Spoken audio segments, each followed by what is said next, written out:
আসসালামু আলাইকুম।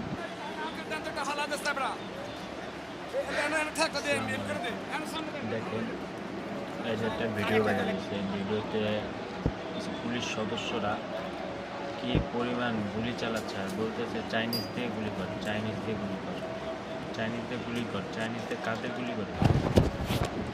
চাইনিজ দিয়ে কাদের গুলি করবে? সাধারণ ছাত্র জনতাদের উপরে গুলি করবে?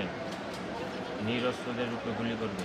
চাইনিজ পিস্তল মানে চাইনিজ রাইফেল দিয়ে গুলি করতে বলতেছে এই পুলিশ কর্মকর্তারা। আপনারা দেখুন, আপনারা চিনে রাখুন, এই যে আপনার ছবিটা ভালো করে দেখে রাখুন। ওনারা হয়তো এখন পলাতক আছে, এখনও আপনার দেখা যায় চাকরিতে এখনও জয়েন করে নাই, তারা এখনও পলাতক আছে। আপনাদের আশেপাশে যত মানুষ এই যে যাদের ভিডিও ভাইরাল হইতেছে, যারা এসব গুলি চালাইছে, হত্যাকাণ্ড চালাইছে, তারা এখন পলাতক আছে। যদি আপনাদের আশেপাশে এরা থাকে তাহলে আপনাদের উচিত এদের ধরাই দিতে হবে। এদের ধরাই দেন। এদেরকে ধরাই দিলে আমাদের সরকার, এখন বর্তমান যে সরকার আছে, এই যে ছাত্রদের উপরে যে হামলা হয়েছে, এদেরকে ধরাই দিলে আর কি এটা একটা মানে সর্বোত্তম যে বিচারটা, মানে সর্বোপরে স্তরে যে বিচারটা আছে, সেই বিচারে ওনাদের শাস্তি দিবে।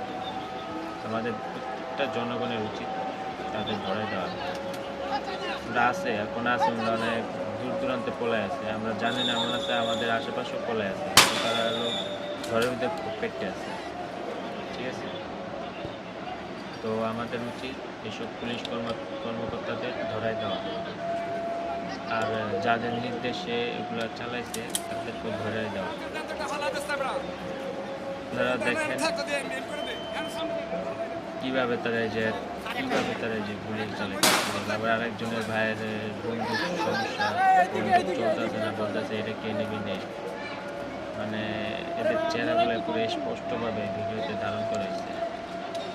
দেখেন, চাইনিজ দিয়ে গুলি করতে বলে, চাইনিজ। আসলে এখন যদি ওনাদের সন্তানরা যদি থাকতো এই আন্দোলনে, তোমরা কি গুলি চালাতে পারতো? কখনোই পারতো না, কারণ তোমরা চাইবেন ওনাদের সন্তানের মুখে গুলি চালাতে। আজকে যদি ওনার সন্তান এই আন্দোলনে থাকতো, উনি কি ওনার সন্তানের বুকে গুলি চালাতে পারতো?